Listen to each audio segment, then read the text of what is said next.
All right, good day. Once again, ladies and gentlemen. This is Courts and the Judicial Process, CRJS 220. Now coming from chapter 2 of our textbook. Textbook, once again, Criminal Courts, A Contemporary Perspective, by Craig Hemmings, David Brody, and Casey S. Spahn.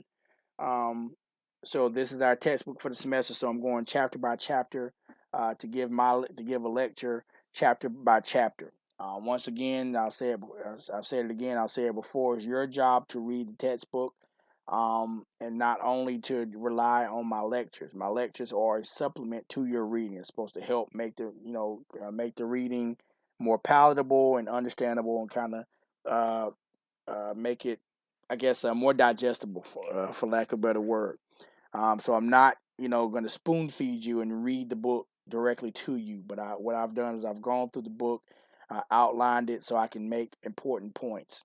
So my lecture should be helpful, but nothing's more helpful than reading the book.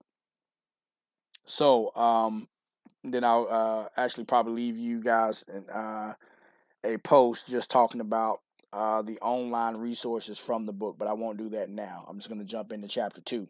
Chapter 2, Sources of Law. Sources of law. You have the Constitution of the United States. You have legislation that is created by a legislative body, or that would be like the Senate or Congress. And then you also have administrative regulations. Um, and then you also have case law. So that's where what we talked about in the last chapter, the power of judicial review. That's also a means of creating, not just explaining law, but sometimes law is actually created through case law. So we're going to talk a little bit about those things. First, we need to understand the civics of the situation. We have to understand um, government and how it works, and the branches of the United States government. Because if you don't understand that, you kind of won't understand, how laws are created, right? So first and foremost, you have the legislative branch.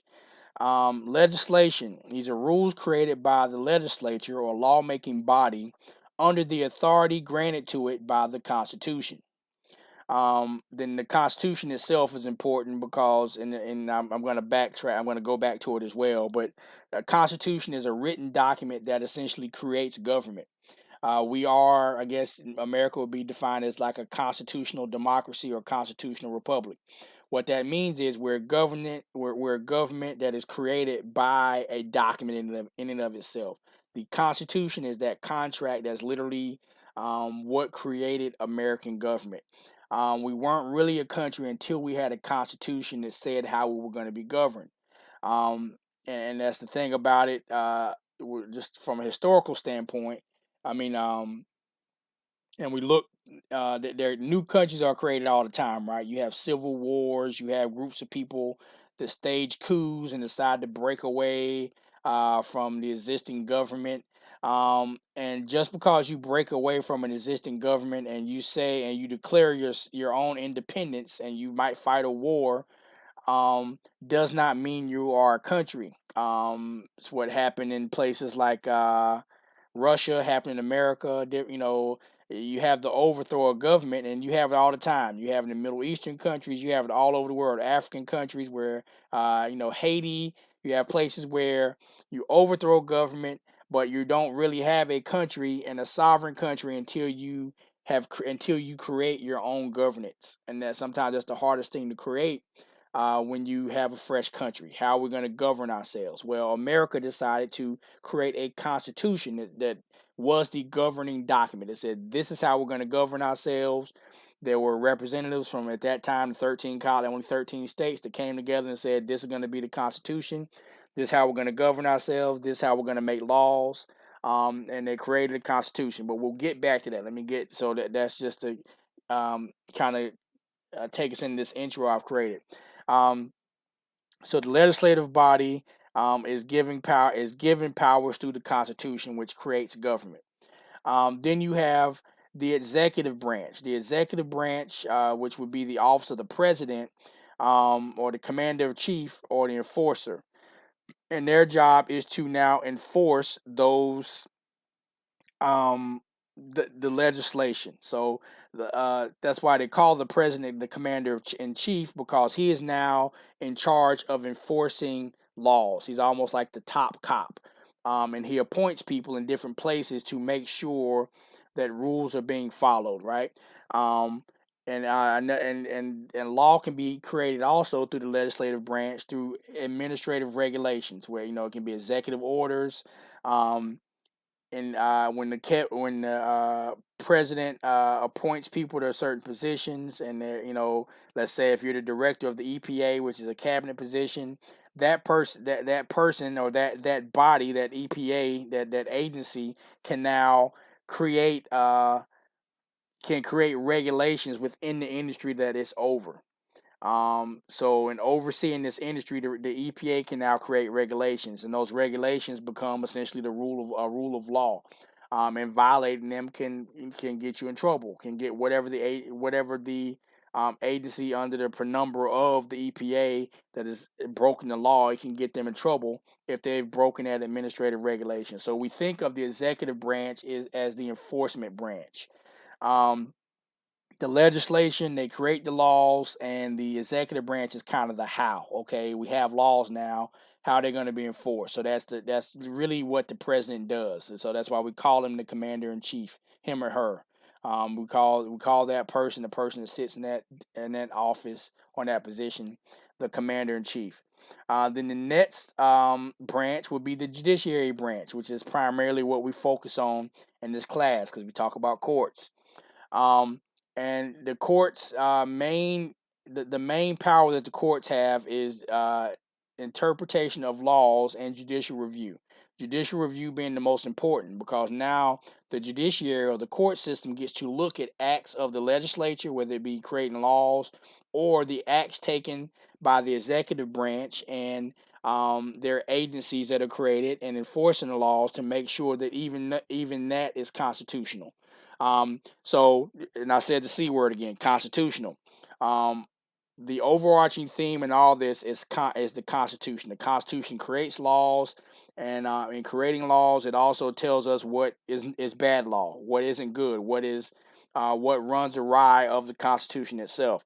So that's one power of the judiciary, is to hold both of those other two branches of government to the promises that were made in the Constitution. So what that means is the legislature has to pass laws, and the executive branch has to enforce them and create agency regulations. The judiciary now says, well, whatever you're doing, um, it has to be done uh, based upon the code and the regulations of this Constitution. Anything outside of that is now unconstitutional. So that's what the judiciary does. So now that we've kind of gotten that little basic civics lesson down, it'll help us kind of understand everything else. So the Constitution itself. Now we talk about sources of individual rights. The Constitution is the main source of all law. That's the first. That's the first law that we had in America. The first law that we had as a country in America. So, um, of course, this landmass that they called North America, that was sitting here, had its own laws. You had a group of people that were already here, Native Americans, that had their own laws. Then once Europeans started coming over, they brought English common law with them. So it wasn't like this was a lawless place before we declared independence and created and had our own country and created a constitution. There were laws here, but once we declared independence, broke away, staged that what we call the Great Coup, to overthrow the government that was here and say we don't want to be under British law anymore. We want our own government. We did that, fought a little war over it. We won, came out victorious, and then at the end, we had the hard job of saying, okay, now we have a country. Now we have at least the infancy stage of a country. Now, how do we govern it? And that's when they created the Constitution to govern it. And the Constitution was the first law of the American government. It still lives today. I like to call the Constitution a living document. It's living because it's not just words on the page, but it's words on the page, and within the words of the page, the words that are on the page, the Constitution gives itself power to be changed and adjusted for the times. So that's what makes it a living document. So it's there in paper, but even on the paper itself, and that's the brilliant thing about the writers of the Constitution, the creators of American government, no matter what race they were, white and black. There were definitely black people that were involved. Native, there was also some Native American influence when it came to determining how um, laws would be made, how the legislative body would be made. The bicameral legislature. That's something that directly comes from Native American government. But I digress. I'm sorry. But the Constitution was essentially the first law of America as its own sovereign nation. So when I say first law, I don't mean that there was lawless before the Declaration of Independence and before the Revolutionary War. There was law, but as a nation, once we became the United States of America, no longer just um, a foreign parcel or a what do you call it, an appendage an appendage of sorts of Great Britain, and we became our own country. We had to have governance, and the Constitution was the first form of governance. But Constitution is a written document that creates a government. It literally constitutes the government. And when in doubt, refer back to the Constitution. That's the number one rule. They said the number one rule is refer to the Constitution. Number two rule is when in doubt, go back to the Constitution. The Constitution can be amended by act of the legislature. We talked about that. The amendments is what makes it a living document, meaning that things can be added to the Constitution. Now, it's hard to do that. You have to go. It's essentially an act of Congress or an act of the legislature to do so, but it can be changed. Things can be added. So that's what makes it that living document that I talked about.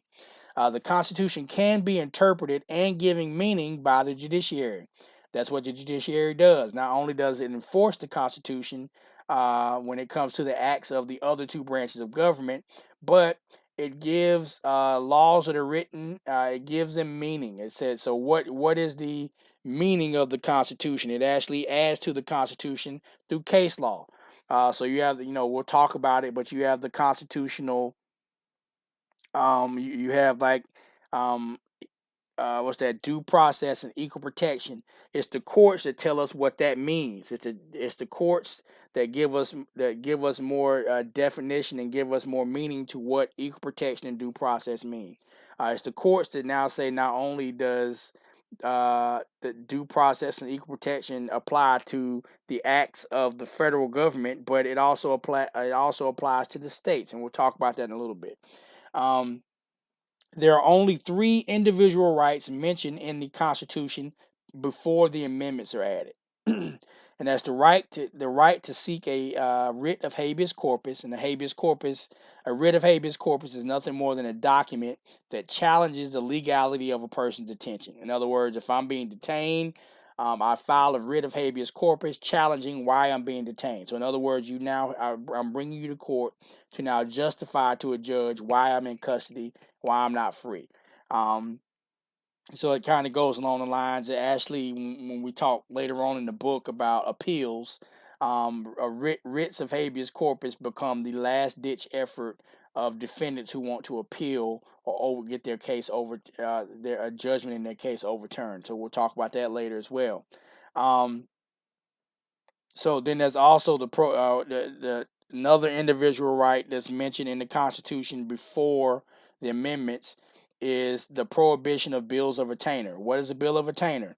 It is legislation that imposes punishment without a trial. So so that means that if you're going to punish me, take something away from me, you can't do so without a trial. So bills of attainder are unconstitutional.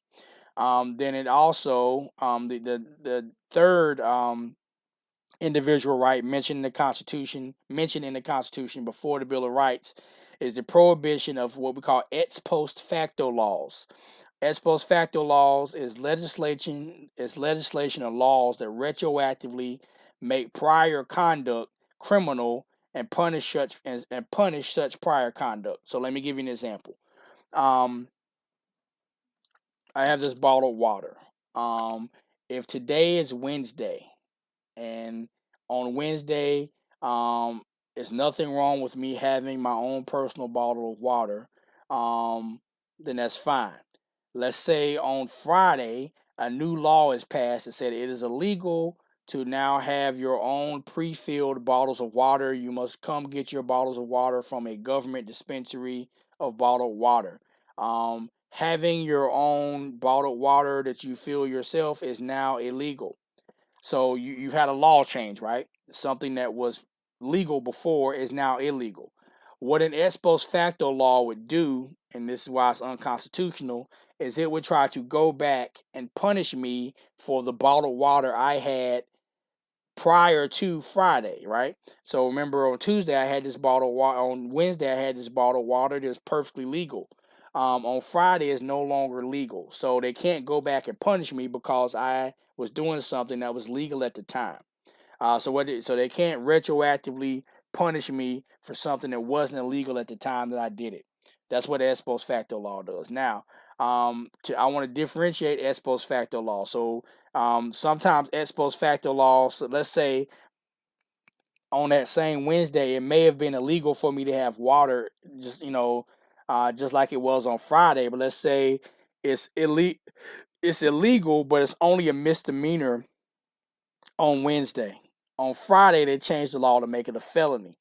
Um, it would still be an ex post facto, an unconstitutional ex post facto law if they tried to go back and punish me for what happened on Wednesday as a felony. When at the time that I committed the water crime, it was actually a misdemeanor. So it's not just making things illegal, but it's also aggravating the punishment for things in a retroactive manner. That is illegal and unconstitutional. That's what we call ex post facto law. Now, so you won't get mixed up, the law is not unconstitutional if there's something that changes and makes something um, legal. Let's say if on Wednesday it's illegal for me to have this water and I have the water, I'm charged with having the water, I'm convicted of having the water, and I'm sentenced to whatever, and then later on it's now totally cool and it's now totally legal for me to have this water um, at a later date. If they want to go back and erase my conviction for having the water on an earlier date, that is not an ex post facto law because it's not making it worse proactively. It's making it better proactively, which is part of the reason why they're afraid to legalize certain drugs, marijuana, because that means they would also have to go back and undo a lot of convictions. People would now be seeking appropriate relief to undo and clear their record of things. So that is not an ex post facto law to make something better retroactively. In other words, to mitigate a sentence or to essentially legalize something retroactively is not unconstitutional and it is not an ex post facto law. But to make something worse retroactively, to go back and punish something or to go back and aggravate the punishment for something, that is constitutional as an ex post facto law. So I hope I've explained it and explained the difference. I don't want you guys to be mixed up.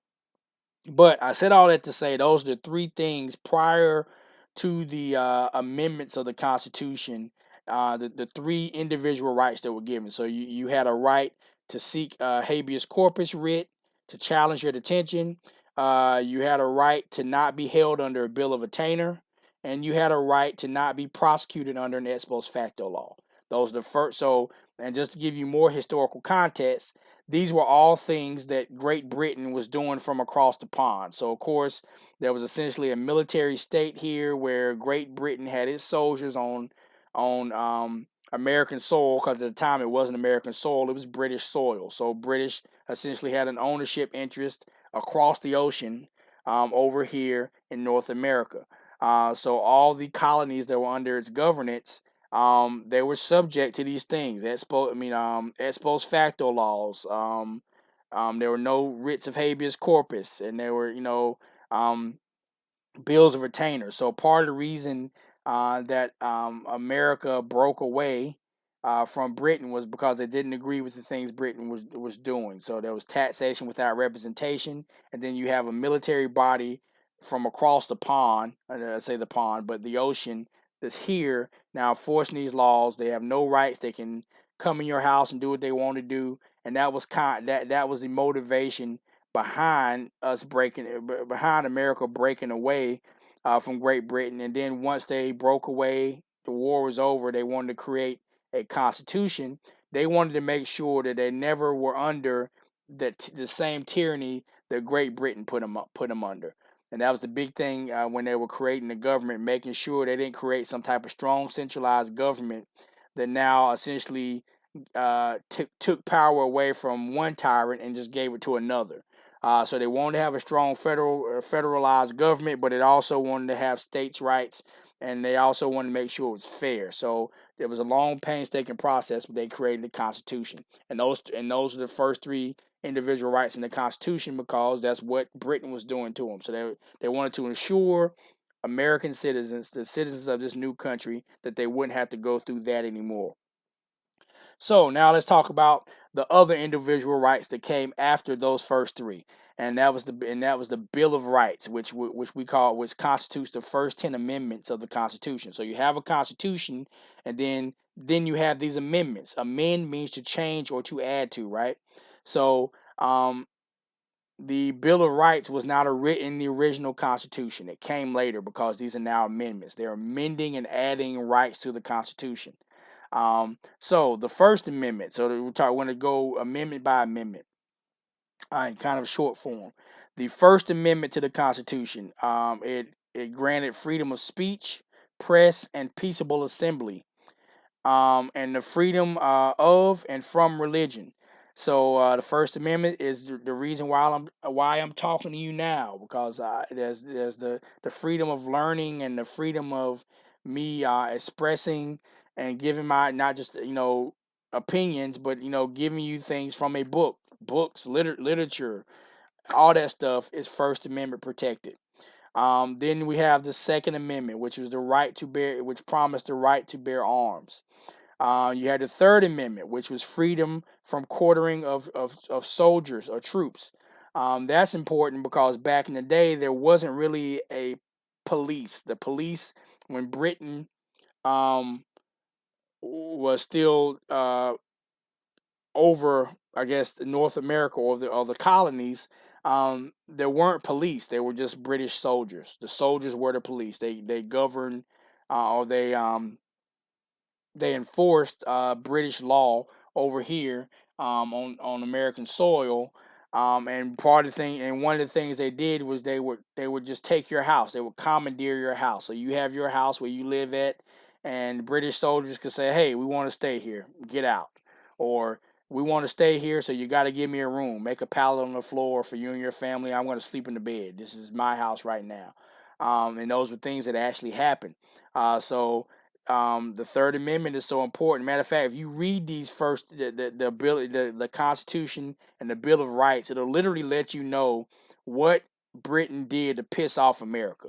So it's nothing more than a list of things that America as a new country was not going to tolerate, because they'd already tolerated it and dealt with it from Great Britain. So if you really want to know what the level of pettiness is and what was making them mad, the Constitution will tell you everything that Britain was doing to piss off America, because they literally have a list of it and a list of things that aren't going to be cool in America.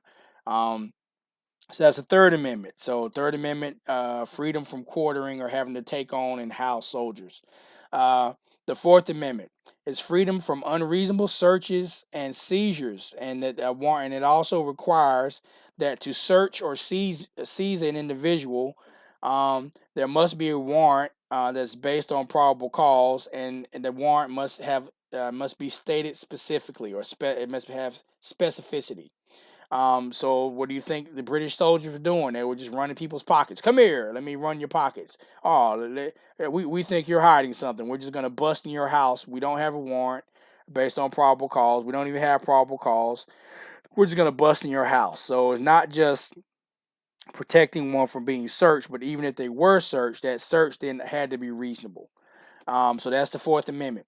Then we go into the Fifth Amendment, which promised what they call a grand jury indictment, the freedom from double jeopardy. So once you've been tried of something, you can't be tried twice. So if you're tried and you are acquitted, they can't come back again and say, well, we want to go to trial again. We made some mistakes. We want to prosecute you for the same exact thing again. They can't do that. Also, there's the right against self-incrimination. They can't force you to testify in a trial and testify against yourself.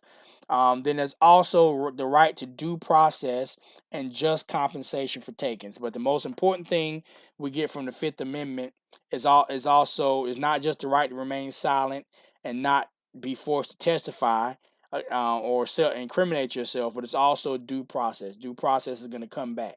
We're going to talk about that later. Sixth Amendment, the right to a speedy trial. Sixth Amendment is more about the process itself, making things happen fast. So sometimes rights can be violated just by delaying things, right? If you do sometimes delayed justice is injustice. That Sixth Amendment talks about the right to speedy trial, how a trial is supposed to go. You're gonna have to have an impartial jury, to be informed of charges or given notice of what your charges are, so you can prepare a defense. Also, to obtain witnesses on your behalf, to face and cross-examine accusers, and to an attorney. So the Sixth Amendment. So think of Fifth Amendment as what comes out of your mouth, and due process. And the Sixth Amendment is about the fairness of the process itself. So once you get your due process, this is what's going to be a part of due process: a speedy trial, that consists of an impartial jury. So that means we want it to be fair. You must be informed of what you're accused of, so you can prepare a defense. So you can't defend yourself if you can just walk. They just say, "Hey, we're charging you with nothing. We're not going to tell you what you're accused of. We just want you to come to court and defend yourself." So the Sixth Amendment is just kind of a furtherance of due process by telling us what due process means. Like, hey, if I'm going to be accused of something, there's a right to an attorney. You got to let me know what I'm accused of so I can prepare a defense. And you can't just create a delay to keep me from, because like I said, a delayed justice is injustice. Now let's move on to the Seventh Amendment. What the Seventh Amendment says is in only federal civil trials, defendants have the right to a trial by jury. That's all that means. Seventh Amendment, we don't talk about a lot. Then the Eighth Amendment is freedom from excessive bail or fines and from cruel and unusual punishment. So the Eighth Amendment is all about proportionality. So if you're going to have conditions of pretrial release where you're going to hold a person under a bail before a trial, that bail must be proportionate to what they're charged with. If a person stole candy from a convenience store, stole some bubble gum from a convenience store, they shouldn't be under $1 million bond. That's not proportionate. Now, if they're accused of murdering people, then maybe $1 million plus would be right up the alley. That right up the alley, or more proportionate based upon what they're charged with. And also, it protects the Eighth Amendment protects us from cruel and unusual punishment. So if I'm and that also has to do with proportionality, right? So if I stole a stick of gum or something from a convenience store, can't give me 20 years of life for it, right? The punishment has to be proportionate. And then even when we talk about capital punishment, and that is an option sometimes if you're charged with something like murder, aggravated first degree murder, you can get the death sentence. So cruel and unusual punishment means they can't torture you. They can't rip you from limb to limb. They can't hang you and do all these barbaric things they used to do. They can kill you, but they got to do it quick and painless. In certain situations, if you are guilty of of a heinous crime, you might not have given that same option to your victims, but the Constitution says, well, as a defendant, even if you're convicted, you still have the right to not be subjected to pain and torture when you're going through capital punishment. The Ninth Amendment is a listing of the listing of Bill of Rights does not imply the absence of other rights, such as the right to privacy. So what the Ninth Amendment is saying is just because this is a list doesn't mean that this is it. There are other rights that aren't included because we can't even include all the rights that you should have as a human walking around. The right to not be bothered, the right to privacy. So what they're saying is this isn't inclusive of everything. So in other words, because it's a living document, it's saying that pretty much the court can interpret and add more rights to this via court through case law or through active legislature, right, and amending the Constitution. But just like the right to privacy in and of itself was actually created through court law. So matter of fact, there's no such the word privacy isn't even in the Constitution at all. It's definitely not in the Bill of Rights. It was created because the courts looked at the Fourth Amendment to expand what the Fourth Amendment was meant to protect, and it created this penumbra, or what we call this penumbra of what do we call it? This what we call reasonable expectation of privacy. So because of course back in the day, what could be searched was different than what can be searched now, right? So back then, essentially, you could search the home, but there was no such thing as surveillance and people watching the house and listening to what's going on. Those are things that aren't physical, you can't necessarily take, but those are things that we have an interest in privacy in. So we have a reasonable expectation of privacy in the conversations that go on in our bedroom, in our house. So case law is what extended the Fourth Amendment to include not just the search and seizure of property and tangible things, but also the search and seizure and listening in to things that we have a reasonable expectation of privacy in. So the Ninth Amendment just says that. So it says that just because these rights are listed doesn't mean that's it. There are other things that aren't listed that can also be included as well. The 10th Amendment says the rights not delegated to the federal government in the Constitution are reserved for the states or individual citizens. So that means your other rights, some of those rights we talk about in the Ninth Amendment, is not delegated just to the federal government, but whatever's left out, the states can add to it. Like in North Carolina, that we have a right to education. So education is not promised in the federal Bill of Rights, but it's promised in the state of North Carolina. Education is a right. So they added that to it. Then we have different views of the Constitution and how the Constitution is to be applied. You have federalism. The federal government is a government of enumerated, or what we call, when we say enumerated, that means listed powers. And has no authority to act unless granted by the Constitution. So that's federalism. So federalism says that the federal government is only going to do those things that are talked about in the Constitution. Anything else is a stretch. Where the federal government has no authority, the states and individual citizens will retain authority. So that means you have authority. Where for everything else, you have the right to determine what your rights are, those if they're not listed, right?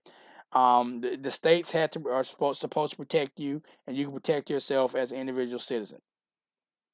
Now, we're gonna that was the first 10. That was the Constitution and the first 10 amendments of the Constitution, or the Bill of Rights. Now we're gonna move on to due process and the 14th Amendment, because there were other amendments that came after that. Historical context. The 13th, 14th, and 15th Amendment specifically. These amendments, these are called what we call the Reconstruction Amendments, and they were passed shortly after the Civil War and intended to protect the recently freed slaves from abuse by Southern states. Today, these amendments are used to protect all citizens from state actions that impinge upon constitutional rights. So the whole purpose, once slavery ended, the first thing that happened was they had they created the 13th Amendment, which was a Reconstruction Amendment. That was the matter of fact. Abraham Lincoln was still alive when the 13th Amendment was passed, and that was all about outlawing slavery. Now, in real life, did it actually outlaw slavery? No. What it did was it changed the form of slavery. It said it's no longer legal for you to just say this person is a slave and I own this person, unless that person has been accused of and convicted of a crime, and now as punishment for the crime, they are now subjected to slavery by the state. So in other words, because you're a prisoner, um, um, you've been convicted of a crime and you're a prisoner, you're now state property and you're now essentially a slave of the state. That's all. So it didn't necessarily outlaw slavery. It just changed the means by which a person could be enslaved. So it outlawed it in the form of normal chattel slavery, kidnapping people and saying, "Hey, I own you." And it changed it and said you can be a slave, but a slave of the government, and the government can sell you and do whatever through lend lease if you violate a law and you're convicted and you're punished. That slavery is now a part of your punishment. That is essentially what prison and jail is. It's slavery. You're held against your will and you have to do what they say. So that's what the 13th Amendment did. But it was meant to now outlaw slavery first. So that was the first construction. Then you have the 14th Amendment. And so these amendments were all about protecting this new class of people that have been released. And now because they were the weakest in society, because of course they had no rights, they were slaves for the most part, specifically in the South. Um, that means now these are the kind of low-hanging fruit or the weakened people that can now be picked on by these petty state governments who now you lost the Civil War now, and you fought the Civil War over slavery. Anyone that says it's about Southern heritage and that Confederate flag is about anything else other than maintaining slavery is an idiot, and they're wrong and they're lying. They're trying to find a way to keep it going, but no. That war and that Confederate flag represented slavery. They fought because they wanted the right to keep their slaves. It wasn't just about state power over federal power, because the state power was essentially the power to enslave people. That's what they wanted. Um, so because they lost the war, the federal government said, now we have these newly freed black people in the South, and you have these these southern state governments who now may essentially be retaliatory and take retaliatory action by throwing these people, essentially bringing them from outside the pot, from the frying pan into the fire, because now they were slaves. Now we're giving them something different to be oppressed by, which would be just the onslaught of these southern states doing what they wanted to do. So that's why they call them the Reconstruction laws. So right after slavery, these Reconstruction amendments were made and were created to protect the slaves, this class of people.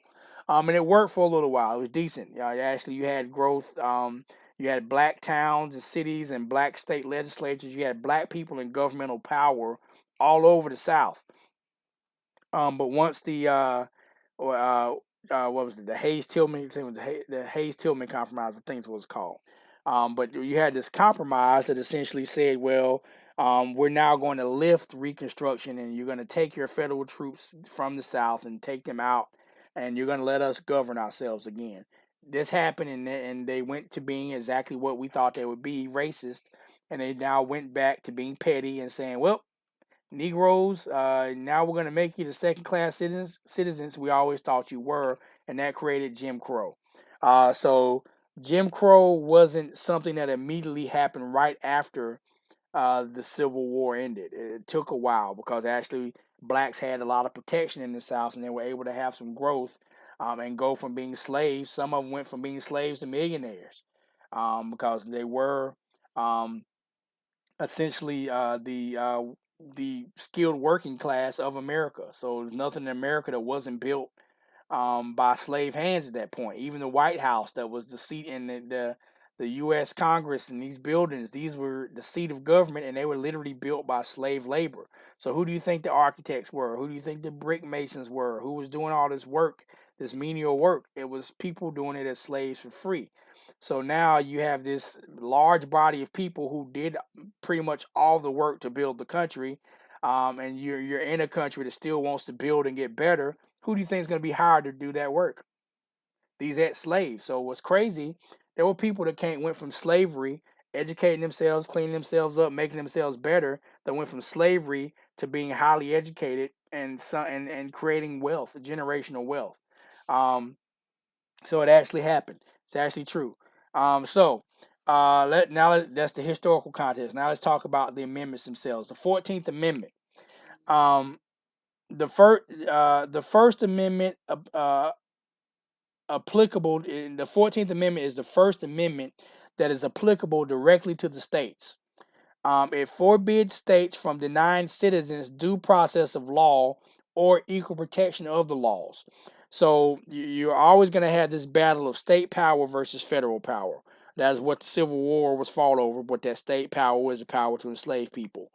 Um, so anything bad that happened to black people specifically after the Civil War and after Reconstruction was because of this tussle between the federal powers and state powers. And when the federal government said, "Hey, we're just going to let it go and let you govern yourselves. We trust you," the first thing they did was did stuff where they couldn't be trusted. They went in as state governments and enforced these black codes and these Jim Crow laws that essentially push black people back down into the bowels of second degree citizenship. I said second degree, second class citizenship. So the 14th Amendment was immediately created to try to stop that, right? It didn't necessarily work right away, but these amendments and these things that were used to kind of overturn Jim Crow later on, when we get to Brown versus Board of Education and other cases, it was a lot of these Reconstruction constitutional amendments that helped to overturn the Jim Crow South. Like I said, the 14th Amendment has two main clauses. It talks about a lot of stuff, but definitely the two main things we're going to talk about is due process and equal protection. So the due process clause, I call it DPC, where the law limits liberty of all persons, due process is at issue.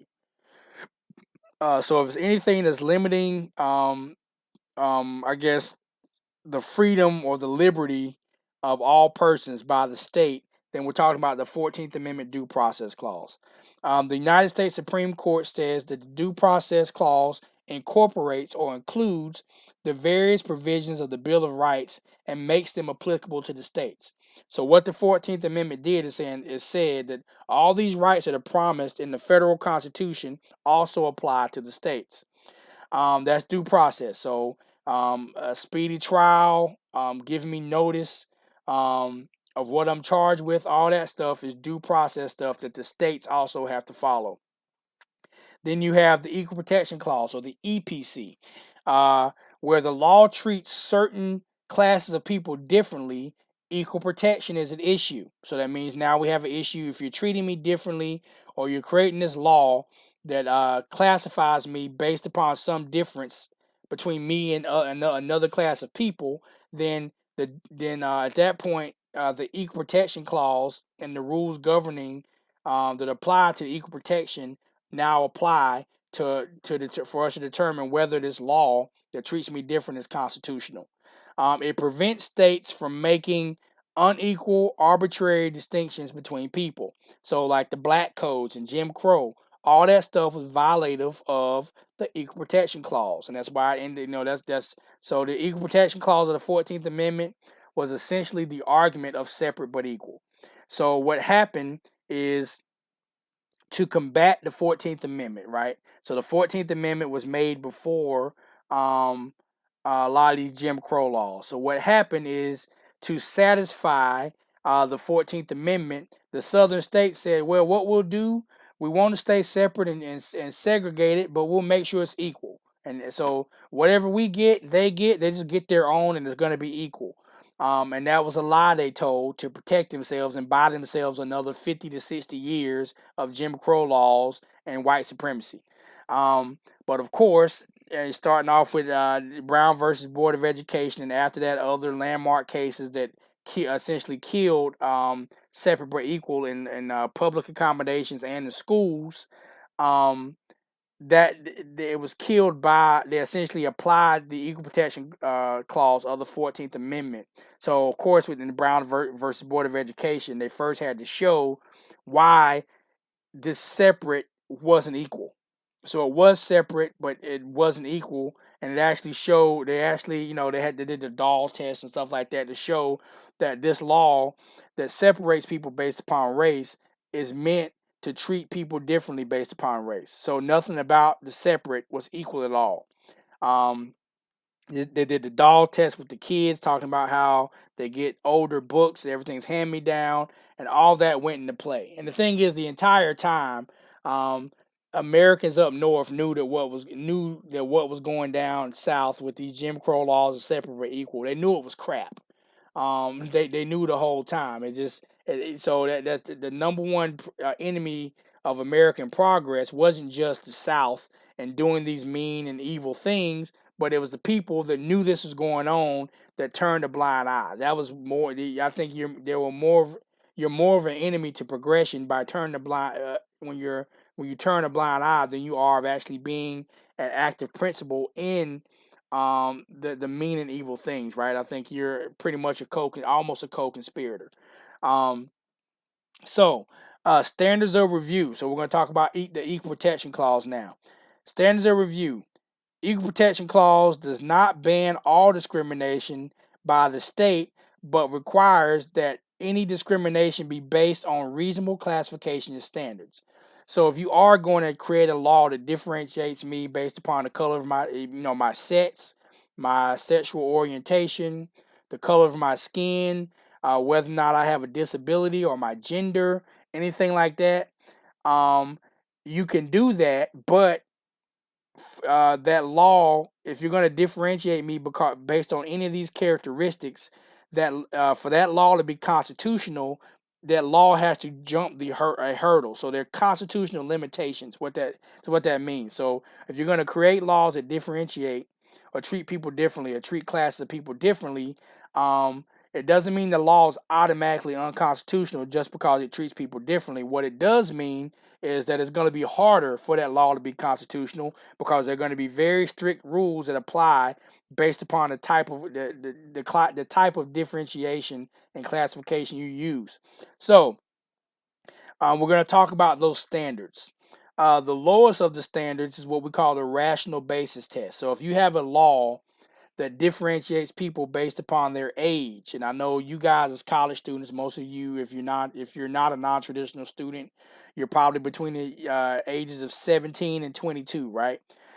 Between those ages, there's one law that classifies people that I know you all know about, being people in college, and that's the law that says you can't drink unless you're 21 years old.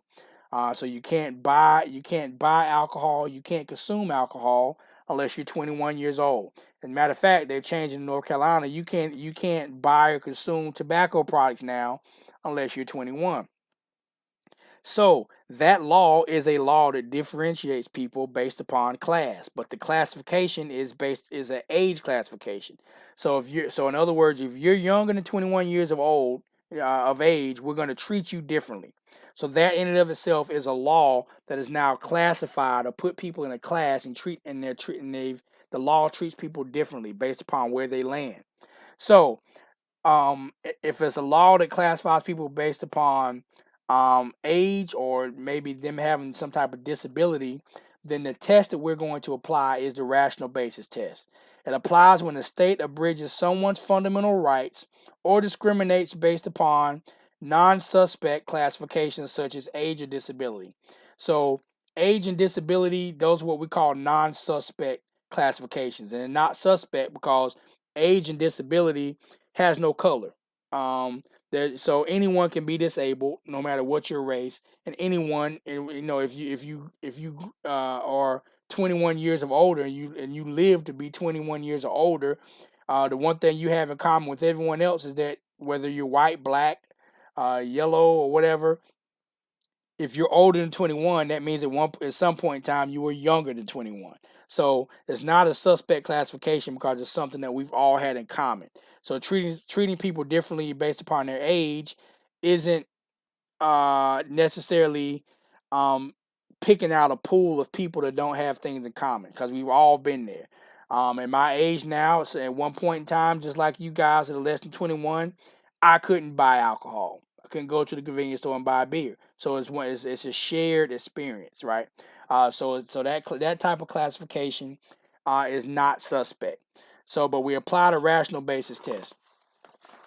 And we're not gonna, not necessarily gonna have to know all the ins and outs, but I'm gonna give you the verbiage of the rational basis test. So if there's a law that differentiates people based upon age, let's say if you wanted to challenge the law that says you got to be 21 years of older to purchase and consume alcohol, then if you want to challenge that law, then here is the standard that you're going to use to challenge it. And so for one, the challenger of the law has the burden of proving that it's unconstitutional, and the law is automatically deemed to be constitutional, and it's up to you to show that it's not, as the challenger of the law.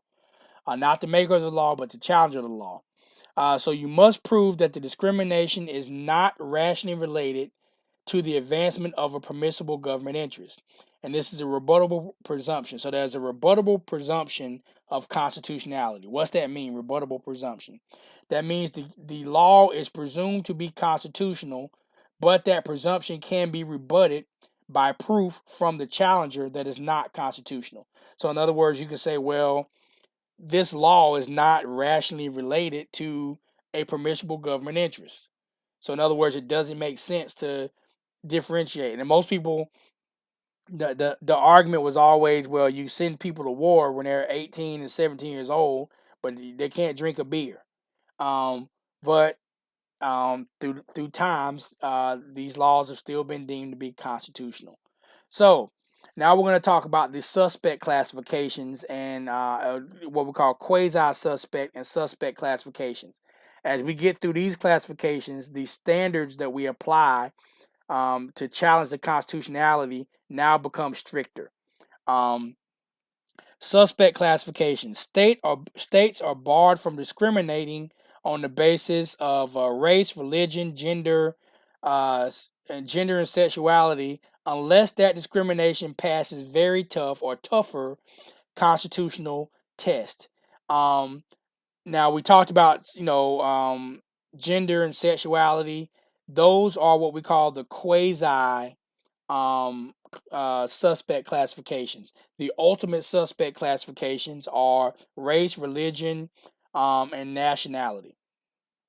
So, and that's because America has this disease that has always suffered from, it can't get rid of, and it keeps resurfacing, and it's called racism. Sexism is bad. America's always had sexism, but more the most, I guess, dangerous disease that America's had and has led to more deaths has always been racism over sexism. So racism is definitely in the DNA of America, and it's caused more deaths, way more deaths than sexism. Not to say that sexism doesn't exist, but that's the reason why sex and sexual orientation is treated as a quasi. It is suspect, but it's not to the level of suspect classification as like race and nationality. So laws that discriminate based upon suspect or quasi-suspect classifications are rebuttably presumed to be unconstitutional.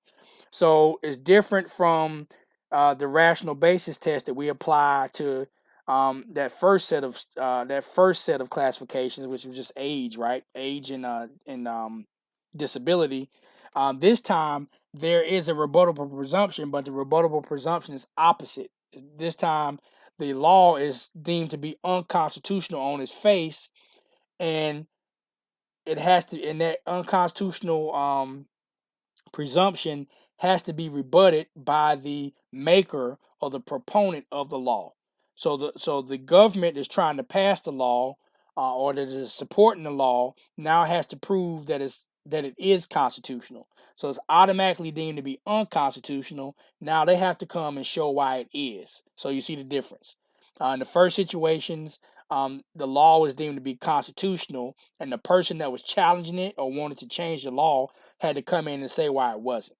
Now we flipped it. Now we go to quasi and suspect classifications.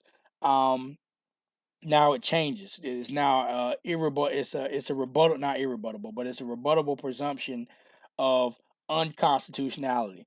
So they were presumed to be unconstitutional unless the state or the person, not the state, yeah, the state or the proponent, the person making the people making the law, prove that the discrimination is justified under the tough constitutional test.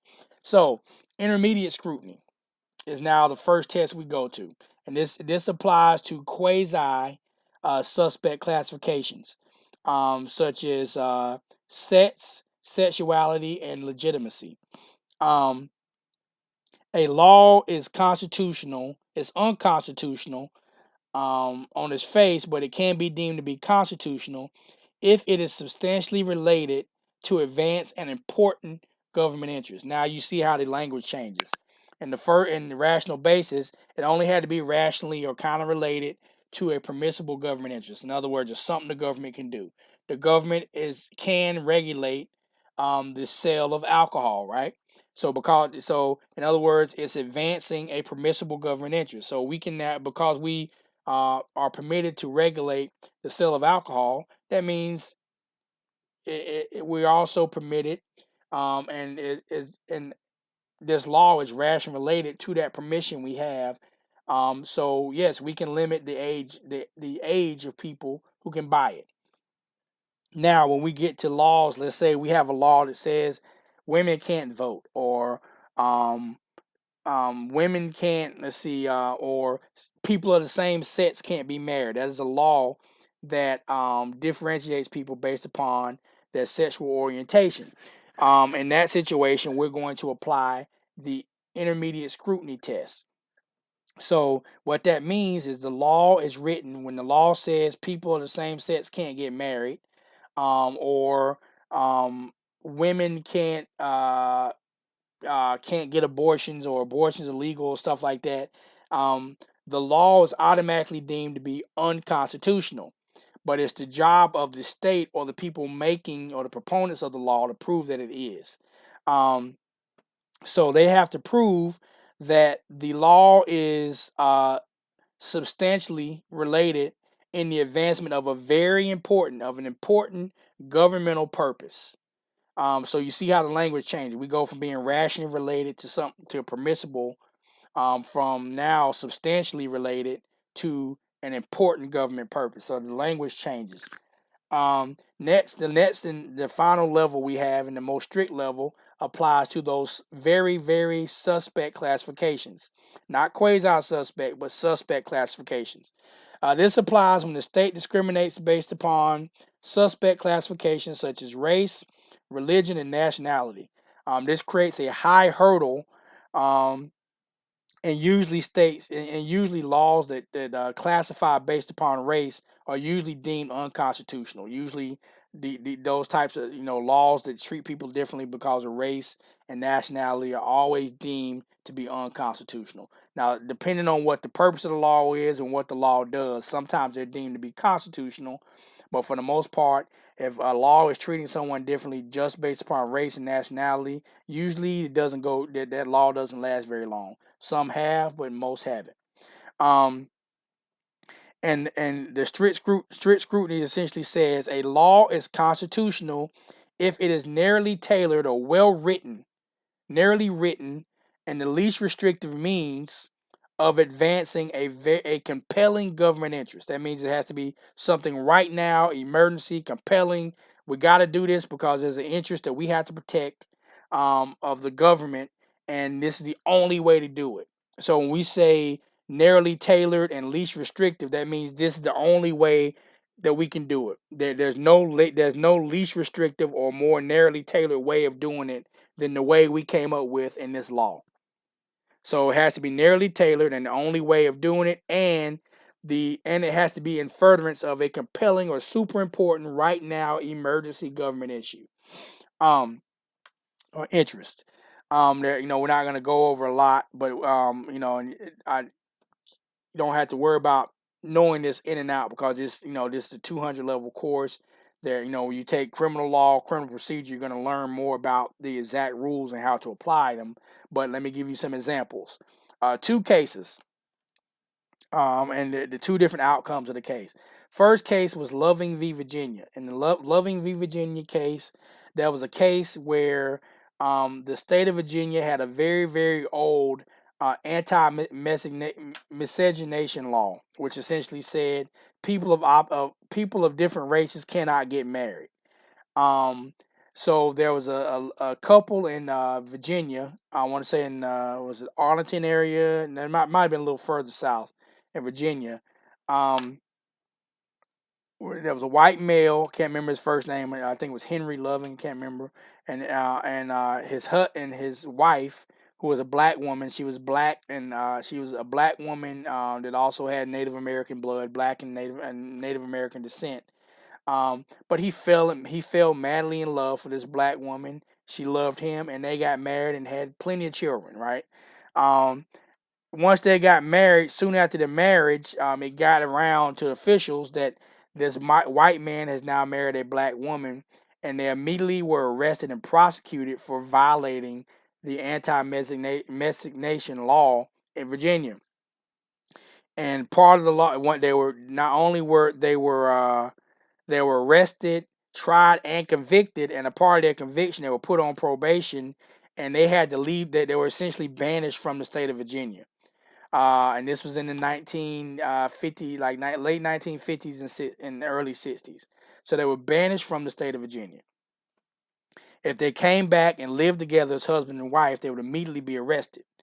Because there was a part of their probation, and a part of their punishment was that they never come back. If they came back, they could come back individually, but they couldn't come back as husband and wife. So they challenged that law. And said it was so. Of course, the court, and we're going to use the same verbiage. In this situation, it wasn't, in that case, it wasn't a matter of whether or not it was narrowly tailored or the least restrictive means. In that case, it was all about whether or not the interest that was protected in that law was actually a compelling government interest. The Supreme Court of the United States said no. Matter of fact, it said hell no. This is not, and actually it reads, part of it reads that this law protects no interest other than the interest of furthering white supremacy, which is not a compelling government interest. All they're doing is trying to further the interest of white supremacy. And white supremacy is not a compelling interest of the government. So therefore, because the interest it was trying to protect was not compelling, that miscegenation law was deemed unconstitutional, and their conviction and their punishment was essentially expunged from the record. It was overturned. So that's what happened in the Loving case. Different case, different result. 1945, we were bombed by Japan, and that essentially put us into the Second World War. Japan was our first direct enemy. They bombed Pearl Harbor in 1941, in December 6, 1941 to be exact. That happened, and now we're at war with Japan. At that same time, we probably had millions. I don't know if it's quite millions, but pretty much millions of Chinese immigrants, or people of Chinese descent, that were living on American soil. They were living. I said China. I'm sorry, Japanese. I was wrong. The Japanese bombed us. I thought I was saying Chinese. People of Japanese descent. Please don't get that messed up. So we were bombed by Japan. There were people of Japanese descent that were living on American soil. Because we were at war, and President Franklin Delano Roosevelt (FDR) was in fear of the millions of Chinese people that were already living in America and how close they were to like classified areas that could essentially go in and spy and leak information to the Japanese government that could hurt us at war. So he drafted an executive order that ordered that the Japanese uh, the citizens or people living in America of Japanese descent, if they lived close to like certain what would I say enumerated areas, or let's say classified areas where military information can be passed, or a military base can be sabotaged, then they had to move. If they couldn't move, they were then put into concentration camps. And so people don't realize the Nazis weren't the only ones that had concentration camps. Now, in America, our concentration camps, we weren't gassing Japanese people and killing them and throwing them in crematory, but we did have people living in a concentrated area where they were watched. So, of course, a man named Korematsu, who was one of these people of Japanese descent that was arrested, he challenged the constitutionality of the executive order.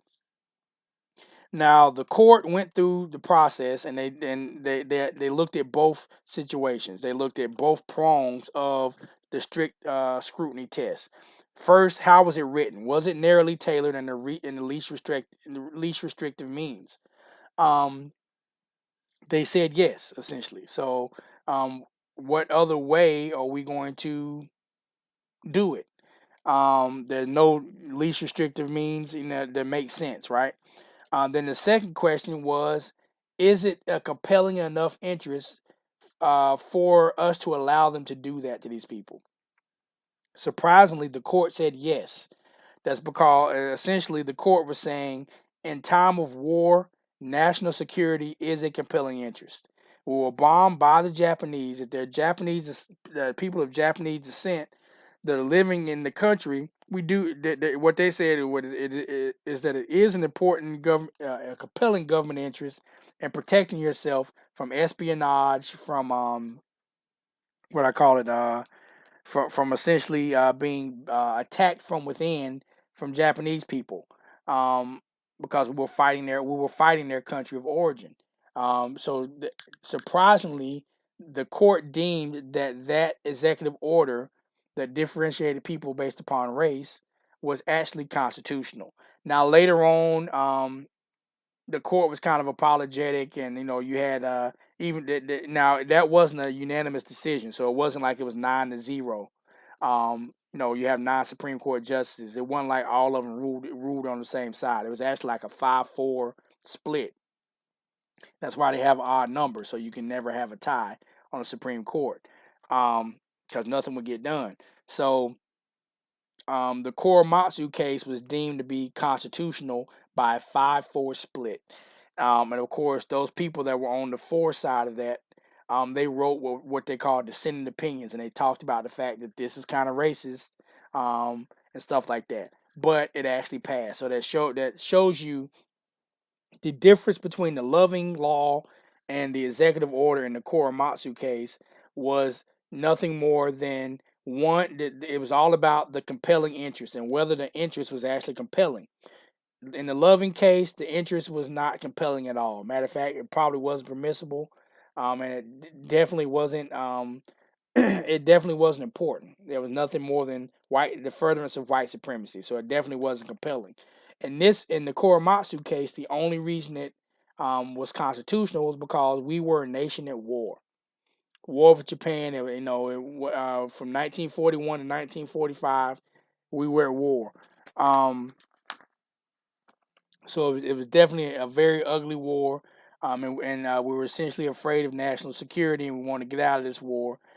So it's kind of, only because of the times we were in, that law was deemed to be constitutional. So that's kind of an application of those principles. Now, we're going to talk about the incorporation We're almost done with chapter 2.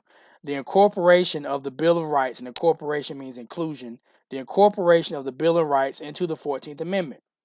The United States Supreme Court interpreted that the Due Process Clause and the Equal Protection Clause of the 14th Amendment incorporates or includes the various provisions of the Bill of Rights and makes them applicable to the states.